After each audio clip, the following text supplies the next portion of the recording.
द्वारा मई दे आम कथा प्रभु व्हाट इंडिकेट्स लाइफ माने जीवन अच्छी बोले आम जानू केमिति तार चारोटी इंडिकेशन गोटे रही जिनिस सी हाँ दीदी बढ़ कहतु सी तार बढ़िबो चल प्रचल हम आ सी हाँ जीवन चलप्रचल तार हबो अच्छी जे सी कौन कहले तार वंश बढ़ हाँ वंश वृद्धि हबो बढ़िया कथा सर प्रतिक्रिया प्रकाश करे सजीव प्रथम विषय जोटा कि हाँ कौन कहले दीदी प्रतिक्रिया प्रकाश करे हाँ रिएक्ट करिवो रिएक्ट करे हाँ राइट हाँ बहुत बढ़िया कथा गुड़ा तो पढ़िले नहीं कि तो प्रथम जोड़ा दीदी कहले कि जे जहार लाइफ अच्छी से growth is the indication of life यदि जीवन अच्छी ताहले निश्चित भाव से वृद्धि पाइबो हाँ कि पत्थरटे वृद्धि पाइबो कि से वृद्धि पाइबो स्पिरिचुअल लाइफ नहीं जीवन नाही किंतु यदि गोटे छोटिया गछटे देखु ताहले से छोटिया गछटा से बढ़े छोटिया माने गजा ହେଇକି से तापर चारा ହେଇକି तापर से धीरे धीरे माने बड़ गछ ହେଇକି देन इट बियर फ्रूट तापर से फल फले तो ए आमे सेटा इंडिकेट करे बा दर्शाए कि सेठी जीवन अछि तो सेही भलिया the things that is life will grow नहीं कि आ से बढ़े हाँ गोटे छोट गछ बढ़ी कि फल फले गोटे छोट छुआ जन्म हुए धीरे धीरे धीरे बढ़े आ गोटे एडल्ट हुए आउ दीदी कहते एंड ही और सी मल्टीप्लाइज से मल्टीप्लाई करे सो ये जो विषय आम मानकर क्रिश्चियन लाइफ रे भी एप्लिकेबल नहीं कि आम जब देखु प्रथम पुत्र तार 1:23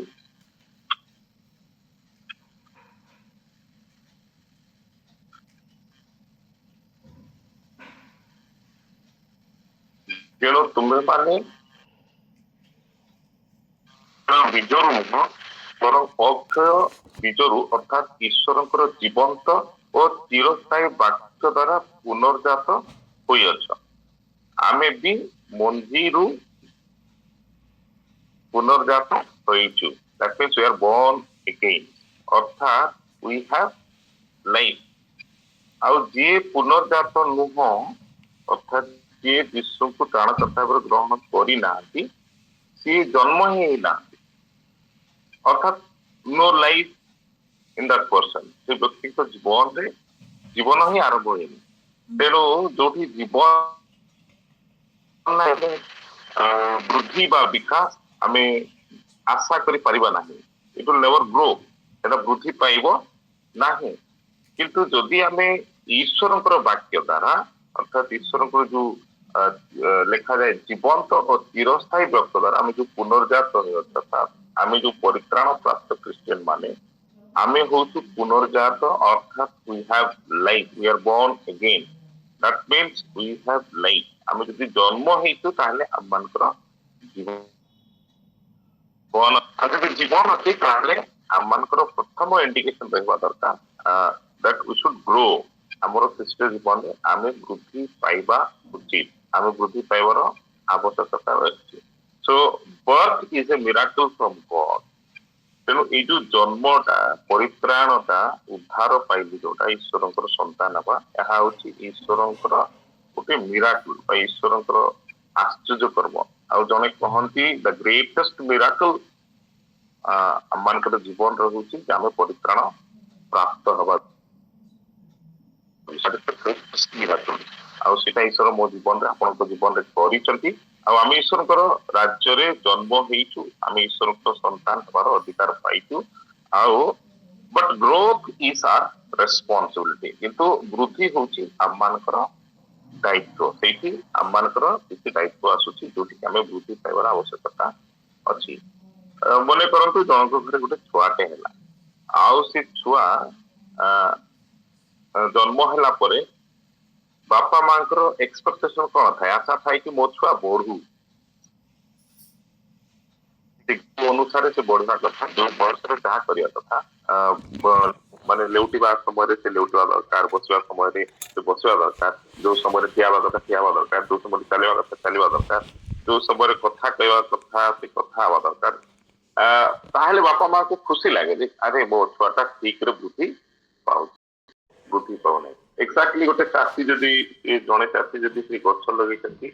ठीक समय से बढ़वा दरकार जी बढ़ा दरकार और ठीक समय फल देवा दरकार आउ ताहले से चाषी को खुशी लगे in the same way God expects you and me to grow आम तो प्रभु जीशु द्वारा परित्राण प्राप्त हलु ईश्वर संतान हलु राज्य जन्म हलु the life has begun आमମାନଙ୍କର ମଧ୍ୟରେ ଜୀବନ ଆରମ୍ଭ ହୋଇଛି ଆଉ God expects you and me to grow ଈଶ୍ୱର ଚାହାନ୍ତି କି ଆପଣ ଏବଂ ମୁଁ ଆମେ ବଢିବା so ଯଦି ବଢୁଛୁ ତାହେଲେ ଈଶ୍ୱର ଖୁସି ହୁଅନ୍ତି ଆମେ ଯଦି ବଢୁ ନାହୁଁ ତାହେଲେ ଈଶ୍ୱର ଖୁସି ହୁଅନ୍ତି ନାହିଁ we are God will be never happy କେବେ ବି ଆମେ ଆଉ ଗୋଟେ ଏକ୍ସାମ୍ପଲ ଯଦି ଦେଖିବା ଆମେ घर फाउंडेशन कर देके आमे खुशी हो जहा घर फाउंडेशन टा मोर होगला घरटा होगला आगे कही पारे ना फाउंडेशन होगला घर होगला फाउंडेशन इज द बिगिनिंग एटा आरंभ सेटू वृद्धि हेबा दरकार गोटे पूरा कंप्लीट बिल्डिंग हेले आमे खुशी हेबा जे नाइ घरर बिल्डिंग काम सरीला जेतले छात पड़िबो सब काम सरीबो in exactly in the same way जने जदि परित्राण प्राप्त हो जाउची आमे जदि जीसु को प्राण कथा ग्रहण करूची एवं आमानक मध्यरे दैट इज द फाउंडेशन सेटा फाउंडेशन द रियल थिंग माने एबे वर्तमान वास्तव जिनिस होची जे आमे ता ऊपर किछु बुद्धि पाइबा गोटे पर गोटे इटा जोड़ी एक्सटेंड में God expect you and me to grow और ईश्वर चाहती जे आमे बढ़िबा आमे वृद्धि पाइबा ख्रीष्टीय जीवन रे आमे केमिति वृद्धि पाओ हाउ डू वी ग्रो आमे केमिति वृद्धि पाओ आमे सेही प्रिंसिपल ही नबा जोटा कि नेचुरल लॉ रे गोटे गछटी केतेबेले वृद्धि पाए गोटे गछ केतेबेले वृद्धि पाए कोन से निजे चेष्टा करी कि वृद्धि पाए लागि पड़ी कि से कहे कि मु बढ़िबी एवं मु फल फलिबी मते बढ़िबार से फल फलबार से कहि कि बढ़े ना केमति बढ़े गछटा पानी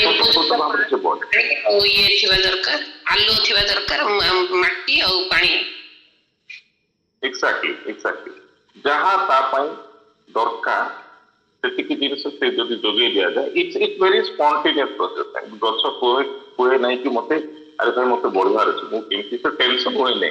गछटा टेंशन होय नै माने व्यस्त होय नै से व्यक्तिवस्त होय नै विब्रत होय नै कि मु बढ़िबार अछि मु बढ़िया Actually, in the Christian life, we don't need to be stressed कि मते बढ़िया रखी मु ख्रीष्ट जीवन रे बढ़िया रखी गोटे गछ के स्पॉन्टेनियसली से बढ़े and what is the secret of the growth गोटे प्लांट रो सीक्रेट ऑफ ग्रोथ कोठी से कोटा ताको वृद्धि करे कोन नथिले गछ बढ़ंता नाही बा बढ़िबो नाही जल हाँ नहीं गछर को अंशटा गुरुत्वपूर्ण चेर मूल चेर एक्जेक्टली बहुत सुंदर कहले एक्जेक्टली होती मूल जदि तार मूल ठीक अछि ताहले तार वृद्धि व विकास ठीक अछि जदि मूल ठीक नहीं ताहले तार वृद्धि व विकास एई पारिबो नाही the root is the secret of fruit बुझिपारछन्ति ख्रीष्टीय जीवन रे भी एक्जेक्ट द सेम अच्छा रूट ता देखा जाए कि गछ देखा जाए नाही it is the secret part of the tree वृक्षर सबुठु रहस्यमय बा जोटा कि लुचि की थाए सेही विषय होची रूट किंतु गछर वृद्धि फल फलिबार सीक्रेट जहाँ होची रूट जहाँ केबे देखा जाए नहीं जहाँ कि लुचि की रहे माटी तले रहे किंतु ताहा ही वृक्ष को वृद्धि कराइबारे मुख्य भूमिका ग्रहण करे आमर ख्रीष्टीय जीवन रे आमर जोटा कि फ्रूट क्रिस्चियन लाइफ फ्रूट पड़वा बा वृद्धि हेबार सिक्रेट होची हमर root and what is the root हमर रूट कोन जोटा कि द सिक्रेट लाइफ हमर अदृश्य जीवन जहा कि काहाको देखा जाउ न थाए केवल आपनकर व्यक्तिगत जीवन और ईश्वर सहित आप व्यक्तिगत it's a private life, it's a secret life with God. आपनकर व्यक्तिगत जीवन जहा कि अन्य मान को देखा जाए नहीं. It is you who know. यहाँ आपण जानती एवं ईश्वर जानती. ताहले कौन सेटा? That is the personal relationship with God. ठीक है? यहाँ ईश्वर सहित व्यक्तिगत संपर्क. आउ किए हमको बुद्धि साधन कराती? It is God. प्रथम कोरिन्थियो 3:6 लिखा जाए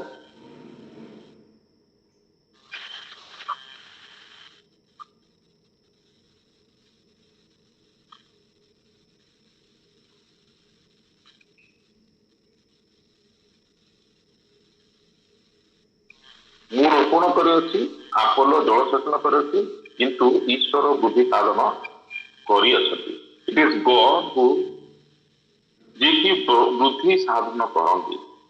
आउ को जगह बुद्धि हुए ना को जगह बुद्धि हुए ना.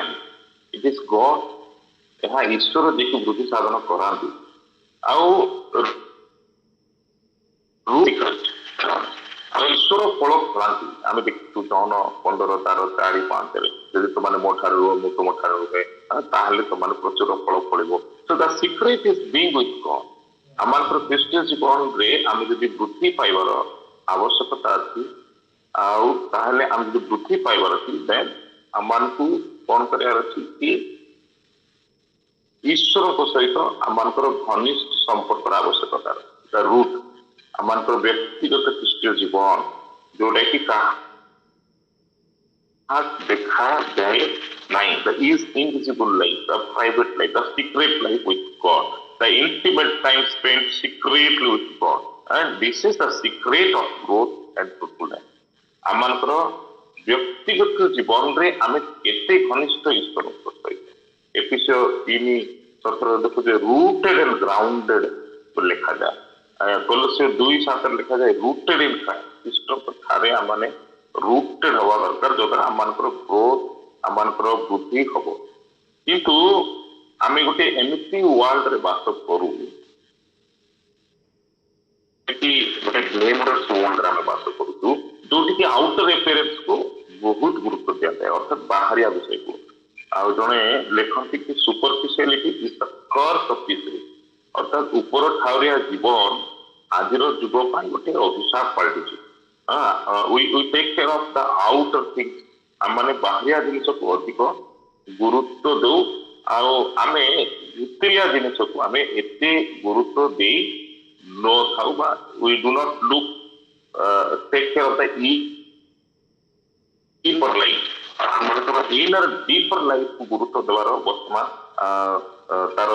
माने जो इंपोर्टेंस ता कमी कमी जाउची. We take care of the outer thing. We are very careful about the outer thing. अन्य मान को जहां देखा जाउची सेही विषय को नहीं कि आमे अधिक चेष्टा करू. किंतु inner life what is my inner life deeper life we neglect it. आमे सेटा को एते ध्यान देई न थाते. उदाहरण स्वरूप मु जदि कहबी आपण आमे नुआ जूता पिंधिबा किंतु भितरे पटा सॉक्स थिबो नहीं. नुआ जूता किंतु भितरे पटा सॉक्स आमे सॉक्स को ध्यान देई न थाउ. महिला सॉक्स थिबो से सॉक्स खोली दबो जे ता पाखरे के बस माने बूट खोल देले ता पाखरे के बसी पारिबे नै दुर्गंध होतो. We don't take care of the socks. We take care of the shoes. इन पॉलिश मारी के शूज ता केमति शाइनिंग करतबो because it is visible outer. जाकि बाहर देखा जाउची लोक मान लोक कोन कहिबे मते जे शूज हमर गंधिया आइतो किंतु वी डोंट थिंक कि मोर सॉक्स ता केते गंधिया आ केते पटा किरा. We don't change it. We don't wash it. किंतु आमे शूटा को चकाचक करू देता बाहर देते हमरो क्रिस्टियन जीवन में हम से बड़ा we live a life of pretension. ଆମେ ଗୋଟେ ଛଳନାର ଜୀବନ ବଞ୍ଚୁ we want to show others କି okay I am fine ମୁଁ ଠିକ ଅଛି everything is going on well ସବୁ କିଛି ଠିକରେ ମୋର ଚାଲିଛି we pretend a life of pretension right but how is my ଆଜିର ମୋର ପ୍ରସଙ୍ଗ ରହୁଛି how is my personal relationship with God ମୋର inner deeper life I need to ask myself ମୁଁ କାହାକୁ ପଚାରିବା ଦରକାର ନାହିଁ ମୁଁ ନିଜକୁ ପଚାରିବେ ମୋର ବ୍ୟକ୍ତିଗତ ଜୀବନ ଖ୍ରୀଷ୍ଟଙ୍କ ସହିତ ଈଶ୍ୱରଙ୍କ ସହିତ କି ପ୍ରକାର ମୁଁ କୋଉ ପ୍ରକାର ସ୍ଥିତିରେ ଅଛି am I a doing Christian or a being Christian ମୁଁ ଖାଲି ଈଶ୍ୱରଙ୍କ ପାଇଁ ଏଇଟା କରୁଛି ସେଇଟା କରୁଛି ସେଇଟା କରୁଛି ସେଇଟା କରୁଛି I am busy in doing or I am a being Christian ମାନେ ମୁଁ ଖ୍ରୀଷ୍ଟଙ୍କ ଚରଣ ତଳେ ବସି ଖ୍ରୀଷ୍ଟଙ୍କ ସହିତ ମୋର ଘନିଷ୍ଠତା ତାଙ୍କ ସହିତରେ କଥାବାର୍ତ୍ତା ହେବା ତାଙ୍କ ସହିତ ମୁଁ ବସି ତାଙ୍କ ସ୍ୱରକୁ ଶୁଣିବା and listening from the word of God ଈଶ୍ୱରଙ୍କର ବାକ୍ୟକୁ ଧ୍ୟାନ କରି ଶୁଣିବା ତାଙ୍କର କଥା ଶୁଣିବା how is my Bible study how is my meditation how is my prayer life ମୋର ବ୍ୟକ୍ତିଗତ ପ୍ରାର୍ଥନାର ଜୀବନ କି ପ୍ରକାର ଅଛି how is my relationship with God ବ୍ୟକ୍ତିଗତ ଭାବରେ is my heart pure ମୋର ହୃଦୟ ଆଜି ମାନେ ପ୍ୟୁର ଅଛି କି ପ୍ୟୁର ମାନେ କଣ ମାନେ କିଛି ମିଶି ନଥିବ so I need to check my life ମୁଁ ମୋର ଏଇ କେତୋଟି ଜୀବନକୁ ମୁଁ ଦେଖିବା ଦରକାର କି if it is okay if the inner life is not then the growth is spontaneous ତାହେଲେ କଣ ହବ ନା ଖ୍ରୀଷ୍ଟୀୟ ଜୀବନରେ ଆମର ବୃଦ୍ଧି ବା ବିକାଶଟା ବୃଦ୍ଧି ପାଇଯିବ ଦେଖନ୍ତୁ ଗୋଟେ ଗଛର ଚେର ଯେତିକି ମାରିବ ତଳେ ଆଉ ଯେତିକି ସେ ତଳକୁ ଗଭୀରକୁ ଯିବ ତାର ଚେର ଯେତେ ମାରିକି ଚାରିଆଡେ ମାନେ ବିଛେଇ ହବ ତା ଉପରେ ଆମେ ଦେଖିପାରିବା ତାର ପତ୍ର ସେତିକି ସତେଜ ଥିବ ତାର ବୃଦ୍ଧି ବିକାଶ ତାର ଡାଳ ତାର ମାନେ ପତ୍ର ସବୁ କିଛି ସତେଜ ହେଇକି ବୃଦ୍ଧି ପାଇବ ଆଉ ରାଇଟ୍ ଟାଇମରେ ସେ ଫଳ ଫଳିବ ଠିକ ସମୟରେ ସେ ଫଳ ଫଳିବାର ଗୋଟେ ଗୁପ୍ତ ଅଛି ଆଉ ବାଇବଲରେ ଆମେ ଦେଖୁ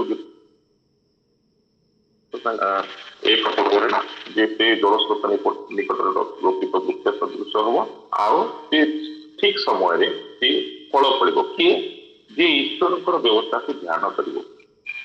ଯିଏ ଈଶ୍ୱରଙ୍କ ସହିତ ଘନିଷ୍ଠ ହବ ଈଶ୍ୱରଙ୍କର ସହିତ କଥାବାର୍ତ୍ତା ଈଶ୍ୱରଙ୍କ ସହିତ ତାର ବ୍ୟକ୍ତିଗତ secret life let us take care of my ଆମମାନେ ଆମମାନଙ୍କର ବ୍ୟକ୍ତିଗତ ଲୁକାୟିତ ଖ୍ରୀଷ୍ଟୀୟ ଜୀବନକୁ ଅଧିକ ଧ୍ୟାନ ଦେବା what people cannot see ଯାହାକି ଲୋକମାନେ ଦେଖିପାରିବେ ନାହିଁ ଏହା ଆପଣ ଏବଂ ଆପଣଙ୍କର ଈଶ୍ୱରଙ୍କର ମଧ୍ୟରେ ଏହା ଏକ ଘନିଷ୍ଠତାର ସମୟ ହେବ ତ ଆମେ କଣ କରିବା କଣ ପ୍ରାୟୋରିଟାଇଜ ଦେବା ରୁଟକୁ ପ୍ରାୟୋରିଟାଇଜ କରିବା not the growth of fruit ଆମେ ଫ୍ରୁଟ୍ ଆଉ ଗ୍ରୋଥକୁ ଆମେ ଧ୍ୟାନ ଦେବା ନାହିଁ that is spontaneous so take care of the root and the fruit is for sure ଆମେ ଯଦି ରୁଟର ଧ୍ୟାନ ଦେବା ତାହେଲେ ଆପଣଙ୍କର ଫଳ ସୁନିଶ୍ଚିତ the inner deeper intimacy with God so ଆମେ ଏଇ ଯୋଉ ରୁଟ୍ କୁ ହିଁ ଧ୍ୟାନ ଦେବାର ଆବଶ୍ୟକତା ଆଜିର ଦୁନିଆରେ ବହୁତ ଆମମାନଙ୍କୁ ମାନେ ଦେବା ଦରକାର ନହେଲେ ସ୍ଲୋଲି ଆମେ ବି ଗୋଟିଏ ମୁଁ ତ କହିବି କି ଆମେ ଗୋଟେ ପ୍ରିଟେଣ୍ଡ କରୁଥିଲା ବେଳେ ଗୋଟେ ବ୍ୟକ୍ତି ଭାବରେ ଦେଖାଯିବା କିନ୍ତୁ ଆମେ ଈଶ୍ୱରଙ୍କର ପାଖରେ ଥିଲାବେଳେ ଆମେ ଗୋଟେ ବ୍ୟବହାର କରିବା ଯେମିତିକି ଅପୋବେଇ ପୁତ୍ର ସେ ତ ଦୂରକୁ ଗଲେ କିନ୍ତୁ ବଡ ପୁଅ ସେ ଘରେ ଥାଇକି ଈଶ୍ୱରଙ୍କ ସାଙ୍ଗରେ ଥାଇକି ସେ ନିଜେ ଭାବୁଥିଲେ କି ହଁ ଆଇ ଏମ୍ ରାଇଟ୍ ୱିଥ୍ ଗଡ୍ ମୁଁ ମୋ ବାପା ସହିତ ଅଛି ମୋ ବାପାର ଓବିଡିଏଣ୍ଟ ସନ୍ ମୋ ବାପା ଯାହା କହନ୍ତି ମୁଁ ତାହା କରେ I do everything he was a doing Christian he was a doing man but he was not a being Christian ସେ ବାପାଙ୍କ ପାଖରେ ଥାଇ ବାପାଙ୍କର ସହିତ ଘନିଷ୍ଠ ହୋଇ ବାପାଙ୍କର ହୃଦୟକୁ ସେ ବୁଝିପାରିଲେ ନାହିଁ ମନକୁ ସେ ଜାଣିପାରିଲେ ନାହିଁ ବାପାଙ୍କର ପ୍ରେମକୁ ସେ ଚିହ୍ନି ପାରିଲେ ନାହିଁ ଆଣ୍ଡ ସେ ବୃଦ୍ଧି ପାଇପାରିଲେ ନାହିଁ ଖ୍ରୀଷ୍ଟୀୟ ଲାଇଫରେ ଆମେ ଯଦି ତାଙ୍କର ଲାଇଫକୁ ଦେଖୁ ସେ ବୃଦ୍ଧି ସାଧନ ତାଙ୍କର ହେଇପାରିନି ଦ ଇନର ଡିପର ଲାଇଫ ଆମମାନେ ବି ଭାବୁ କି ହଁ ମୁଁ ପ୍ରଭୁଙ୍କୁ ଗ୍ରହଣ କରିଛି ଠିକ ଅଛି ମୁଁ ମିନିଷ୍ଟ୍ରିରେ ଅଛି ମୁଁ ସେବା କାର୍ଯ୍ୟରେ ଅଛି ଆଉ ମୁଁ ଏଇଟା କରିଛି ସେଇଟା କରିଛି ୱି ଟେକ୍ ଇଟ୍ ହଁ ମୁଁ ଠିକ ଅଛି ମୁଁ ତ କରୁଛି ଏଇ ସବୁ ମୁଁ ତ ଈଶ୍ୱରଙ୍କର ରାଜ୍ୟରେ ବ୍ୟସ୍ତ ଅଛି ଏଇ ସବୁ ଗୁଡାକ ମୋ ଦ୍ୱାରା କରୁଛି ବଟ୍ ईश्वर से गुड़ाक देखिए से खुशी नुहति कि से गुड़ाक देखिए से आनंदित नुहति but he will be very happy if you can go and ईश्वर आनंद ସେଇଠାରେ ଅଛି ଯୋଉଠି କି ଆପଣ ତାଙ୍କର ସହିତ ବ୍ୟକ୍ତିଗତ ଭାବରେ ଗୋଟେ ରିଲେସନସିପ ରେ ଇଣ୍ଟିମେସିରେ ବୃଦ୍ଧି ପାଇବେ that is what God expects from you and me my dear friends कि ईश्वर चाहती कि आमे ताଙ୍କ ସହିତ ବ୍ୟକ୍ତିଗତ ଭାବରେ ଆମର ବାଇବେଲ ଅଧ୍ୟୟନର ଜୀବନରେ ଆମମାନଙ୍କର ପ୍ରାର୍ଥନାର ଜୀବନରେ ଆହୁରି ନିଷ୍ଠ ହେବ ଆମେ ଏଭ୍ରି 5 ତାର 13-14 କଣ ଦେଖୁ ଏଭ୍ରି 5 ତାର 13-14 लिखा है कि जे दुग्ध पाई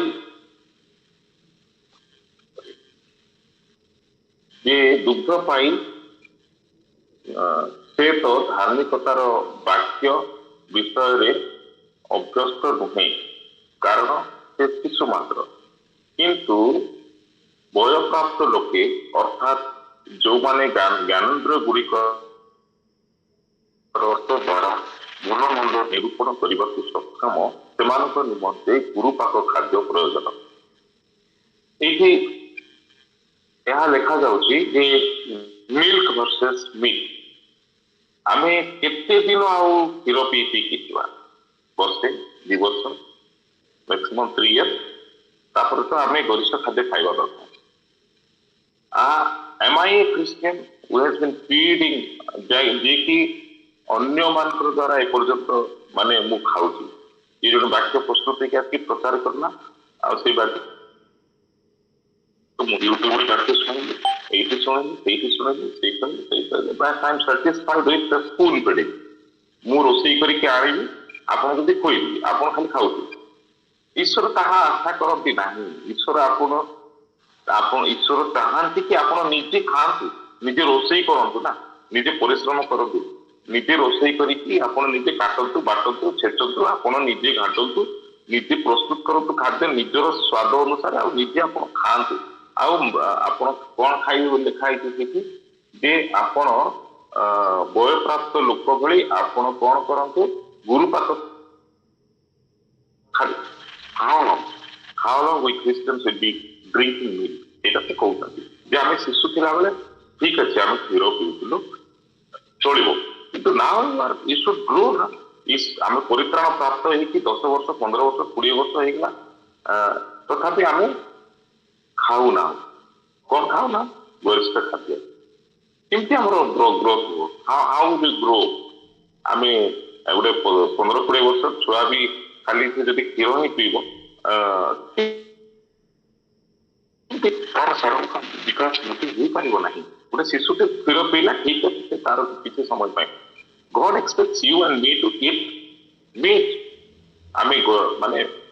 गुरु पाक खाद्य खाइबा आमे से भले खाद्य करो जहां विकास हो अब से खाद्य कोन ईश्वर कर वाक्य we are living without word of God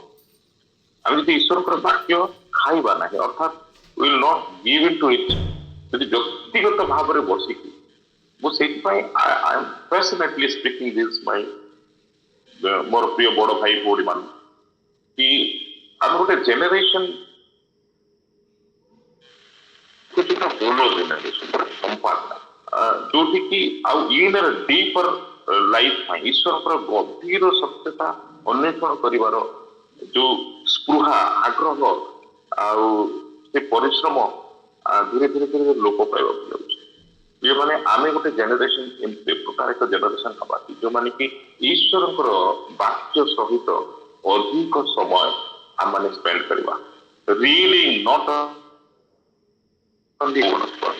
but studying the word of God ईश्वर को वाक्य को ध्यान करवा meditating the word of God ईश्वर को वाक्य को अध्ययन करके आमे तापर ईश्वर को वाक्य को ध्यान करवा going deeper into the truths of the word of God ईश्वर को वाक्य सत्यता भीतर को प्रवेश करवा अर्थात आमे जदि समुद्र कूल रे जदि आमे जदि मुक्ता खोजवा ता मिलिबो नै हमको समुद्र भीतर डिया मारे पड़ो we to go deeper into the C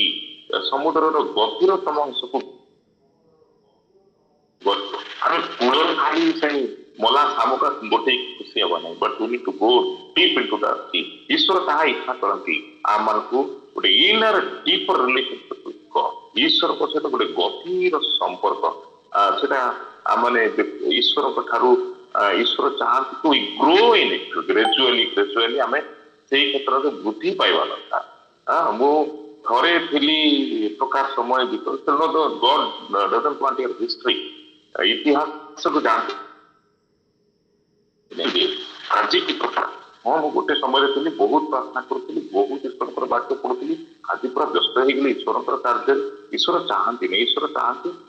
gradually grow, ଆମେ ଧୀରେ ଧୀରେ ସେଇ ଦିଗରେ ବୃଦ୍ଧି ପାଇବା ଦରକାର। ତାହା ଈଶ୍ୱରଙ୍କର ଇଚ୍ଛା ଆସୁଛି, ମାନେ କି let us grow in our inner deeper life, study the Bible, meditate the Bible, obey the Bible। ଆମେ ଯାହା ପଢୁ ତାହା କେବଳ ଶୁଣିଛୁ, ବଟ୍ let us be, ଆମେ ଈଶ୍ୱରଙ୍କର ବାକ୍ୟ ଯାହା ପଢୁଛୁ ତାହାକୁ ନିଜ ଜୀବନରେ ପ୍ରୟୋଗ କରିବାର ବ୍ୟକ୍ତି ହବା। ଆଉ ଆମମାନଙ୍କର prayer life, how is my prayer life, ଖାଲି ମୋର ବାପା ମା ଭାଇ ଭଉଣୀ ମୋର ରିଲେଟିଭ ମୋର friend, is my prayer life limited to my boundaries, ତାହେଲେ ସେଇଟା ଆମମାନଙ୍କର ବଢିବା ଦରକାର। ଆମମାନଙ୍କର ଖ୍ରୀଷ୍ଟୀୟ ଜୀବନର ପ୍ରାର୍ଥନାର ଜୀବନର ମାନେ ଯୋଉ କ୍ଷେତ୍ରଟି ବୃଦ୍ଧି ପାଇ ଯିବା ଦରକାର। ଆମେ ଆମେ ଜଣେ ଅନ୍ୟମାନଙ୍କ ପାଇଁ ପ୍ରାର୍ଥନା କରିବାର ବ୍ୟକ୍ତି ହେବା ଦରକାର। ଆମେ ଅନ୍ୟମାନଙ୍କର ନିମନ୍ତେ ଆମେ ଅଧିକ ସମୟ ପ୍ରାର୍ଥନା କରିବାର ଆବଶ୍ୟକତା। Start praying according to his will, ଆଉ ଈଶ୍ୱରଙ୍କର ଇଚ୍ଛା ଅନୁସାରେ ଆମେ ପ୍ରାର୍ଥନାର ଆବଶ୍ୟକତା ରହିଛି ଏବଂ ପ୍ରାର୍ଥନା କରିବାର ଆବଶ୍ୟକତା ରହିଛି। ପ୍ରିୟମାନେ, ଆଉ ଈଶ୍ୱର ଆମମାନଙ୍କୁ ସାହାଯ୍ୟ କରନ୍ତୁ। We read the Bible or the Bible reads us। ଆମେ ବାଇବେଲ ପଢୁ, ଆମକୁ ପଢୁ। ଏପର୍ଯ୍ୟନ୍ତ ବାଇବେଲ ଆମେ ପଢୁଛୁ, କିନ୍ତୁ ଆମେ ଈଶ୍ୱରଙ୍କର ବାକ୍ୟକୁ ସୁଯୋଗ ଦେବା। ଈଶ୍ୱରଙ୍କର ବାକ୍ୟ ଗୋଟେ ପୁସ୍ତକ ନୁହେଁ, it's not a book alone, କେବଳ ବହି ନୁହଁ, ଏହା ହେଉଛି ଆମମାନଙ୍କର ପାଇଁ ଏକ ଲାଇଫ ଗିଭିଂ ସୋର୍ସ। ଯେମିତି ଆମେ ପ୍ରଥମରୁ କହୁଥିଲୁ, ଯଦି ପାଣି ଖଣିଜ ଲବଣ ସବୁ ଠିକ ଥିବ ତାହେଲେ ତାର ବୃଦ୍ଧି ହେବ। ଆମେ ବ୍ୟକ୍ତିଗତ ଭାବରେ ଈଶ୍ୱରଙ୍କ ସହିତ ଯଦି ସମୟ ବିତାଉ, ଆଉ ଈଶ୍ୱରଙ୍କର ବାକ୍ୟ ହେଉଛି ସୋର୍ସ ଅଫ ଆୱାର ଗ୍ରୋଥ, ଏହା ଆମମାନଙ୍କର ବୃଦ୍ଧି ପାଇବାର ଏକମାତ୍ର ଉତ୍ସ, ଯାହା ଉପରେ ଆମେ ନିର୍ଭର କରିବା ଦରକାର। ଆମେ ଯଦି ଈଶ୍ୱରଙ୍କର ବାକ୍ୟ ଆମକୁ ପଢିବା ପାଇଁ ଆମେ ସୁଯୋଗ ଦେବା, let the word of God read us, ଆମମାନଙ୍କୁ ଈଶ୍ୱରଙ୍କର ବାକ୍ୟ ପଢୁ, ଏହା ଦର୍ପଣ ସଦୃଶ, ଏହା ଆମମାନଙ୍କୁ ଦେଖେଇ ଦିଏ ଆମେ କଣ ଅଟେ। ଏଭ୍ରି 4:13 ଲେଖାଯାଏ କି ଆମେ ଈଶ୍ୱରଙ୍କର ବାକ୍ୟ ଯେତେବେଳେ ପଢୁ, ଆମେ ପଢିବା ଏଭ୍ରି 4:13 ଅତି ସୁନ୍ଦର ବିଷୟ ଲେଖାଯାଏ। ପିଲାମାନେ, ଏହି ପ୍ରକାର ଈଶ୍ୱରଙ୍କ ସମ୍ମୁଖରେ କୌଣସି ପ୍ରାଣୀ ଅପ୍ରକାଶିତ ନୁହେଁ, ମାତ୍ର ଯାହାଙ୍କ ଛାମୁରେ ଆମ୍ଭମାନଙ୍କୁ ନିକାଶ ଦେବାକୁ ହବ, ତାହାଙ୍କ ଦୃଷ୍ଟିରେ ସମସ୍ତ ବିଷୟ ଉଲ୍ଲଙ୍ଘ ଓ ଅନାବୃତ ଅଟେ। When you go to the word of God, it will make you naked। ଆମେ ଯେତେବେଳେ ଈଶ୍ୱରଙ୍କର ବାକ୍ୟ ନିକଟକୁ ଯାଉ, ଈଶ୍ୱରଙ୍କର ବାକ୍ୟ ଆମକୁ ଉଲ୍ଲଗ୍ନ କରିଦିଏ, ଅନାବୃତ କରିଦିଏ। ଆଉ ସେତେବେଳେ ଆମେ କଣ ଗର୍ବ ଅନୁଭବ କରୁଛୁ? You feel ashamed when you are naked। ଆଉ ଈଶ୍ୱରଙ୍କର ବାକ୍ୟ ନିକଟକୁ ଯେତେବେଳେ ଯାଉ, ସେ ଆମମାନଙ୍କୁ ଉଲ୍ଲଗ୍ନ ଏବଂ ଅନାବୃତ କରିବାର ଅର୍ଥ ହେଉଛି କଣ? ଯେ ଆମେ ଘୋଡେଇ ହେଇଥିବା ଏକ ଜୀବନ, ଛଳନାର ଏକ ଜୀବନ, ଗୋଟେ ମାସ୍କ ଅଛି ଆମମାନଙ୍କର ଭିତରେ ଗୋଟେ ଅଛୁ, କିନ୍ତୁ ବାହାରେ ଗୋଟେ ମାସ୍କ ଆମେ ପିନ୍ଧିଛୁ। When people see, they don't see my face, they see my mask, what I am। କିନ୍ତୁ ଈଶ୍ୱରଙ୍କର ବାକ୍ୟ ସମ୍ମୁଖରେ ଯେତେବେଳେ ଯାଉ, ଈଶ୍ୱର ସେ ମାସ୍କ କାଢି ଦିଅନ୍ତି, so that I can see my face। ଯେତେବେଳେ ମୁଁ ମୋର ବାସ୍ତବ ରୂପକୁ ଦେଖିପାରେ, ଆଉ ଈଶ୍ୱର ମତେ କୁହନ୍ତି see this is what you are। ଈଶ୍ୱର କୁହନ୍ତି ଏଇଟା ତୁ କିଏ। ତ ମଣ୍ଡଳୀ କଣ କହୁଛି, ମୋ ଭାଇ ମୋ ଭଉଣୀ ମୋର ଲୋକ କଣ କହୁଛନ୍ତି, that is not important, but the word of says, ଈଶ୍ୱରଙ୍କର ବାକ୍ୟ କହିକି this is what you are, someone you need correction। ଆଉ ତମକୁ ସଂଶୋଧନର ଆବଶ୍ୟକତା ଅଛି, ତମକୁ ପରିବର୍ତ୍ତନର ଆବଶ୍ୟକତା, ତମକୁ ବଦଳାଇବାର ଆବଶ୍ୟକତା ଅଛି। ଆଉ ଈଶ୍ୱରଙ୍କର ବାକ୍ୟ ମୋ ଜୀବନକୁ ଗଢେ, ନିର୍ମାଣ କରେ, ସଂଶୋଧନ କରେ। ଆମେ ଯଦି ଈଶ୍ୱରକୁ ସୁଯୋଗ ଦେବା, ଈଶ୍ୱରଙ୍କର ବାକ୍ୟକୁ ସୁଯୋଗ ଦେବା, ମତେ ପଢିବା ପାଇଁ, ମତେ ପଢିବା ପାଇଁ, ନିଶ୍ଚିତ ଭାବରେ ଈଶ୍ୱରଙ୍କର ବାକ୍ୟ ଆମକୁ ଗଢିବ ବଢିବ ଏବଂ ବଢିବ ଏବଂ ଆମମାନଙ୍କର ଜୀବନ ବୃଦ୍ଧି ପାଇବାର ଏକ ଜୀବନ। ମୁଁ 10 ବର୍ଷ ତଳେ ଯୋଉ ପ୍ରକାର ଥିଲି ଆଜି ଈଶ୍ୱରଙ୍କର ବାକ୍ୟରେ ଈଶ୍ୱରଙ୍କର ସାକ୍ଷ୍ୟ ମୋ ଜୀବନରେ ମୋର ଜୀବନ ବୃଦ୍ଧି ମୁଁ ଦେଖିପାରିବି। ଏମାନେ ଈଶ୍ୱର ମାନଙ୍କୁ ସାହାଯ୍ୟ କରନ୍ତୁ। ଈଶ୍ୱର ମାନଙ୍କୁ ନିଜ ଜୀବନକୁ ଆମେ ଆଜି ସମୀକ୍ଷା କରିବା। ଆମେ ଗୋଟେ ଗ୍ରୋଇଂ ଖ୍ରୀଷ୍ଟିଆନ ହବା। ଆଜିର ପ୍ରଶ୍ନ ମୋର କିଛି ଗ୍ରୋଇଂ ଖ୍ରୀଷ୍ଟିଆନ, ଆମେ ବୃଦ୍ଧି ପାଉଥିବା ଖ୍ରୀଷ୍ଟିଆନ ଭାବରେ ଆମେ ଏକ ସାକ୍ଷ୍ୟ ସ୍ଥାପନ କରିବା। ତେଣୁ ଆଉ କିଛି ପ୍ରଶ୍ନ ଆପଣମାନଙ୍କୁ ଆଜି ମୁଁ ପଚାରିକି ଶେଷ କରିବା ପାଇଁ ଚାହେଁ କି ମୋର ବ୍ୟକ୍ତିଗତ ଜୀବନ କି ପ୍ରକାର ଅଛି, ହାଉ ଇଜ ମାଇ ରୁଟ୍, ଯାହାକି ଅଦୃଶ୍ୟ ମୋର ସିକ୍ରେଟ ଲାଇଫ କି ପ୍ରକାର ଅଛି, ମୋର ପ୍ରାଇଭେଟ ଲାଇଫ ୱିଥ ଗଡ କି ପ୍ରକାର ଅଛି, am I pure and holy, ମୋର ହୃଦୟ ଆଜି ପବିତ୍ର ଏବଂ ପବିତ୍ର ଅଛି କି ଶୁଚି ଅଛି କି, ଆଜି ମୁଁ ଈଶ୍ୱରଙ୍କ ସହିତ ବ୍ୟକ୍ତିଗତ ଭାବରେ ତାଙ୍କର ବାକ୍ୟ ବସି ଧ୍ୟାନ କରୁଛି କି ଅଧ୍ୟୟନ କରୁଛି କି ଈଶ୍ୱରଙ୍କର ରୋଗକୁ ମୁଁ ଶୁଣୁଛି କି, ହାଉ ଇଜ ମାଇ ପ୍ରେୟର ଲାଇଫ, ମୋର ବ୍ୟକ୍ତିଗତ ପ୍ରାର୍ଥନାର ଜୀବନ କି ପ୍ରକାର ଅଛି, ହାଉ is my relationship with my Garh, how is my intimacy with ମାଇ ଗଡ। ଆଉ ଯଦି ଈଶ୍ୱର ମୋତେ କଥା କହିଛନ୍ତି then I need to correct myself, ମୁଁ ପୁନର୍ବାର ଈଶ୍ୱରଙ୍କ ପାଖକୁ ଯାଇକି କରିବା ଦରକାର। ପ୍ରଭୁ ମୁଁ ଭୁଲ କରିଛି, ମୁଁ ପ୍ରଭୁ ନେଗ୍ଲେକ୍ଟ କରିଛି ମୋର ଇନର ଲାଇଫ, ମୋର ଡିପର ଲାଇଫକୁ। ପ୍ରଭୁ ଆଉ ଥରେ ମୁଁ ଫେରି ଆସୁଛି, ମୋତେ ସାହାଯ୍ୟ କର ପ୍ରଭୁ କି ତୁମ ସହିତ ମୋର ଇଣ୍ଟିମେସିର ମୋର ସମ୍ପର୍କର ବୃଦ୍ଧି ପାଇଁ କର ପ୍ରଭୁ, ଦ୍ୱାରା ଖ୍ରୀଷ୍ଟ ଜୀବନରେ ବୃଦ୍ଧି ସ୍ଥାପନ କରେ। ଈଶ୍ୱର ମାନଙ୍କୁ ସାହାଯ୍ୟ କରନ୍ତୁ।